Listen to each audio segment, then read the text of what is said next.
waxaana weeyaan ha ka beeraynina ku taagnaada sabaan fog baa la tiriyey ma duqoonee weliga waa joogaa soomaaliyay toosa isku tiirsada hadda kiina taag daran taageera weligii waxaan marka u leexanayaa jaadka qabiilku waa firdhiye jaadku waa baktiye waa xudriye waa dilaha khalaaqada waa dilaha tacsashada waa dilaha qabka binu aadamka iyo isxilhaynta waa dilaha waa wax mabartaha waa matalcadaha waa isticmaalu shaqeeyaha waa sulliqaha waxaas baynu adkaysan karaynaa maya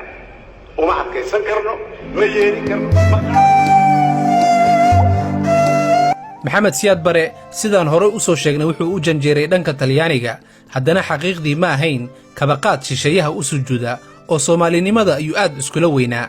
ma ahayn sida siyaasiyiinta maanta jira ee lagu tilmaami karo duyuusta dalkoodii iyo dadkoodaba u gacangeliyey xabashida iyo carabta iyo weliba waddamada reer galbeedka ee danaha gaarka ka leh khayraadka dalka Soomaaliya wuxuu ahaa bulshay dabeecad wanaagsan oo aanan isla weynayn kuna dadaala inuu qof waliba dhageysto isla markaana uu qanciyo maxamed siyaad bare 1969kii wuxuu Soomaaliya ka xoreeyay kafaniyaal dhiiga ummadda jiqa iyo gumaysi siloon laakiin ayaan daro waxay dhacday markii uu tagay iyadoo dalka uusan ka jirin wax nidaam ah qaar qabri madow ayaa lagu xabaalay qaarna xire qaxooti ayay ku darxumaysnaayeen sidaas darteed wuxuu ahaa xoreeye gumeeye